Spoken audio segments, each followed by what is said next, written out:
Welcome to the Deep Dive. Today we're taking a look under the hood, you can say. Hey, literally. Yeah, exactly. We're exploring the global market for automotive drive shafts. We've got this really detailed report, loads, figures, predictions. Mm-hmm. And our mission really is to pull out the key insights for you. Where this market is heading, why it matters, but without just drowning you in data. Exactly. It's about grasping the big picture, right? The trends really pushing this industry. And just to set the scene, think about this.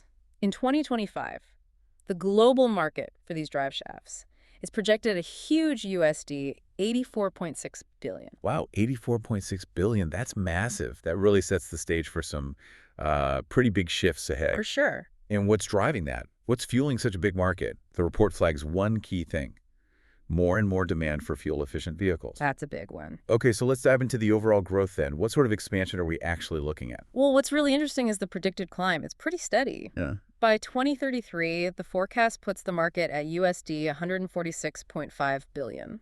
146.5 billion. So quite a jump from that 2025 number. A very substantial leap, yeah. And if you look at the CAGR, the compound annual growth rate, which kind of smooths out the average growth each year, it's looking like 7.1% between 2025 and 2033. 7.1%. Okay. So yeah, pretty consistent, significant expansion over the next, 8 years or so. A solid pace. Okay, let's try and get a geographical feel for this. How does it break down region by region? Are there specific areas that really jump out? Right. The regional picture is really informative, especially when you connect it to, wider auto trends. Right now, Asia-Pacific APAC, that holds the biggest slice. Okay. About 49% in 2025. Market size there is roughly USD 41.5 billion. 49%, nearly half the market. Exactly. And it's not just the biggest. Now, APAC's also expected to grow the fastest. We're talking a projected CAGR of 8.5%. 8.5%. Wow. Yeah, leading to a market size of, get this, USD 79.8 billion by 2033. It really underlines just how crucial the Asian auto sector is here. That's a huge lead for APAC, both in size and speed.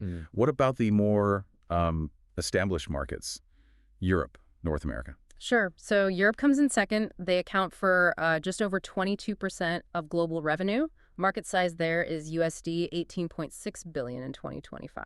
Okay, 18.6 billion. Their growth is steady, too. A CAGR of about 5.8% is expected, which would bring their market to USD 29.3 billion by 2033. Still significant. Definitely. Then North America follows, holding over 19% of the revenue, starts at USD 16.1 billion in 2025, and projected to hit USD 23.1 billion by 2033. Their CGR is a bit low, 4.7%. Okay.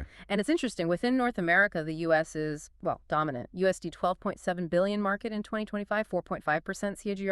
Canada's next at 1.9 billion, but a slightly higher CGR, 5.5%. Interesting. Yeah, and Mexico at 1.5 billion with a 5.2% CGR. So, while APAC's racing ahead on growth, these mature markets still represent a massive chunk of the demand. Right. They're absolutely still major players. What about the other parts of the world? South America, Middle East, Africa? Yeah, let's look at those. South America, they've got a share over 3.8%. That's a USD 3.2 billion market in 2025. And they're showing pretty strong growth to a 7.4% CAGR. 7.4, quite high. Yeah, expected to reach USD 5.7 billion by 2033. Brazil's key there, 1.4 billion market, 8% CAGR. And Argentina actually is growing even faster, 8.3% CAGR, though, from a smaller base, $500 million USD market. Wow. Then the Middle East holds around 4% share, estimated at 3.4 billion in 2025. Their CAGR is also strong, 7.6%, aiming for 6.1 billion by 2033. The UAE and Saudi Arabia specifically are highlighted for potential, with CAGRs around 8.1% and 7.9%. A strong growth there, too. Yeah. Africa, on the other hand, has a smaller share, about 2.2%. That's around 1.9 billion in 2025. And it has the lowest projected CAGR, actually at 3.3%, expected to reach about 2.4 billion by 2033. So quite a mixed bag globally in terms of growth speed. Definitely shows different regional dynamics at play. Right. Now let's get into the nuts and bolts of it. Literally, what about the drive shafts themselves, the different types? How are those segments doing? Yeah, this is where it gets really interesting. You see how tech changes and vehicle designs are, shaking things up. Okay. So looking at drive shaft types, single-piece shafts, they currently lead. They're strong, common choice, especially in rear-wheel drive cars. Right, the traditional setup for RWD. Exactly. But the report says multi-piece drive shafts are the fastest growing segment. Ah, okay. Why is that? Well, it makes sense, right? Bigger vehicles, trucks, SUVs, longer wheelbase cars, they often benefit from multi-piece designs, smoother operation, more flexibility to route around things under the car. I see. Accommodating complex chassis. Precisely. So the shift towards multi-piece, it creates opportunities for manufacturers who specialize in those more complex setups, could spur innovation in materials assembly. That's a key trend then, that growth in multi-piece. Okay, let's talk drive type. Front-wheel drive versus rear-wheel drive. How's that looking? Well, right now, front-wheel drive, FWD, holds the biggest market share.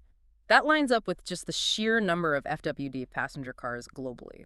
Makes sense. However, the report highlights that rear-wheel drive, RWD, is expanding rapidly. Really?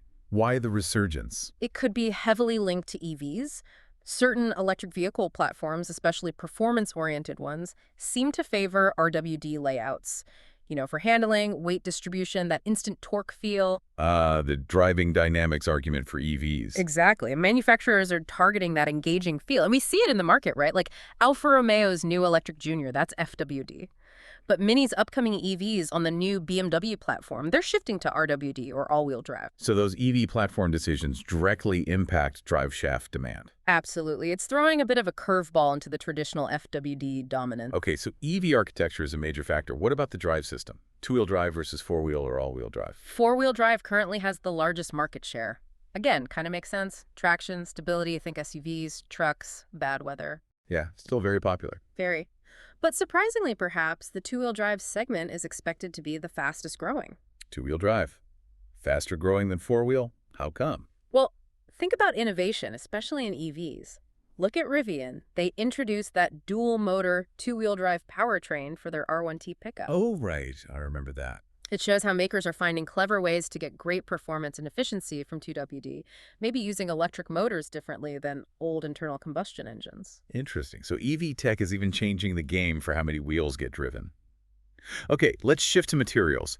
What are drive shafts made of these days? Seen changes there. Oh, definitely. Materials are a big focus. Right now, carbon fiber actually holds the largest market share. Carbon fiber? I thought that was mostly high-end performance cars. It is, but its strength-to-weight ratio is just incredible. So yeah, performance vehicles push that share up. But the report says aluminum is expected to be the fastest-growing segment. Aluminum. Okay, why the push there? Lightweighting. It's the mantra across the whole industry, isn't it? Lighter cars mean better fuel economy for petrol diesel. And potentially better range for EVs. Exactly. So aluminum offers a good balance of being lightweight, strong enough for many applications, and potentially more cost-effective than carbon fiber for mass market. Right, that lightweighting trend is huge. Yeah. Okay, finally, let's look at vehicle types.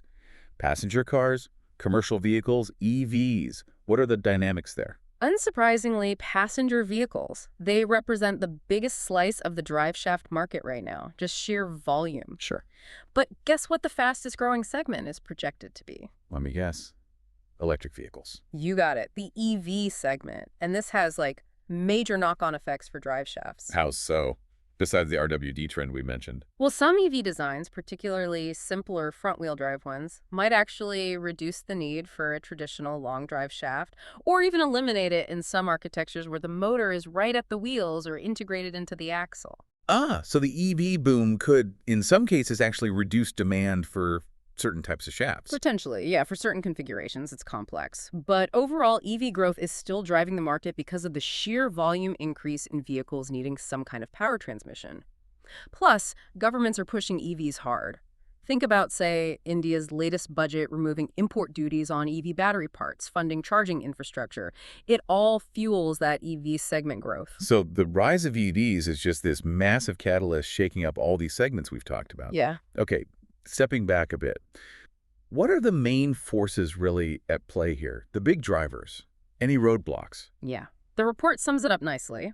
Key drivers are, first, just the overall growth of the auto industry itself. More cars mean more drive shafts, generally. Right. Second, that increasing adoption of EVs we just hammered home. Even with design changes, the volume is a huge driver. Third, actual advancements in drive shaft tech, lighter, stronger, more efficient designs. Okay, those are the tailwinds. What about headwinds? Restraints? There are a couple mentioned. The manufacturing processes can be quite complex, especially for high-performance or multi-piece shafts. That can limit how quickly production can ramp up sometimes. Mm-hmm. Complexity. And also the rise of alternative technologies. We touched on it with EVs. Some future drivetrains might look very different, potentially bypassing traditional shafts in some cases. That's more of a long-term potential restraint. I see. And the big trends to watch. Definitely the growing demand for lightweight materials, aluminum, carbon fiber, and the continued popularity of both all-wheel drive systems and electric vehicles. Those seem to be the defining trends shaping the market right now. Sounds like a market really in flux, adapting to these huge shifts in the auto world. Okay, lastly, who are the big fish in this pond? Who are the major companies making these things? Yeah, it's a competitive space. The report points to key global players like GKN Automotive, JTEC Corporation, American Axle and Manufacturing AM, and Dana Incorporated. Familiar names in the auto supply world. Definitely. And we're seeing moves showing how they're adapting. Like JTEC T, back in February 2024, they introduced these ultra-compact e-axle components. E-axles, those integrated EV drive units. Exactly. Motor, gearbox, electronics, all in one package. JTEC's new bits are specifically for EVs, focusing on being smaller and lighter, shows they're betting hard on electrification. Right, adapting their products. And then there's major consolidation. American Axle and Manufacturing, AAM, agreed to buy Delays, which used to be GKN Automotive, just this past January 2025. Wow, that's a huge deal. For how much? A substantial $1.2 billion. Okay, yeah, that's big money. It really signals these major players are making strategic moves, consolidating, trying to position themselves strongly for this whole transition to electric. So lots of strategic maneuvering, tech innovation among the big players. Okay, let's try and wrap this up. If we bring everything together, what are the main takeaways from this deep dive? I'd say, in summary, the global automotive drive shaft market, it's definitely on a strong growth path. Yeah. That growth is really being shaped by two massive forces: the push for fuel efficiency and the boom in electric vehicles. Right, efficiency and electrification. Yeah. And while the old ways, single-piece shafts, traditional materials still hold a big share, the momentum is clearly with innovation. Multi-piece shafts, lightweight stuff like aluminum, that's where the rapid changes happen. And regionally? Regionally, it's varied, but APAC is the standout leader. Biggest share now, fastest growth projected. Really highlights Asia's role in the future here. Fascinating overview. And it really does make you think, doesn't it?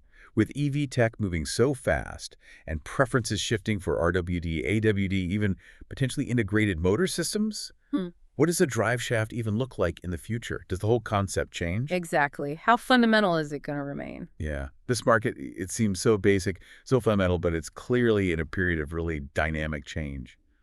The implications for how cars are designed and built down the road, Yeah, these seem pretty profound. absolutely. Lots to watch in this space. Indeed. Well, thanks for joining us for this deep dive.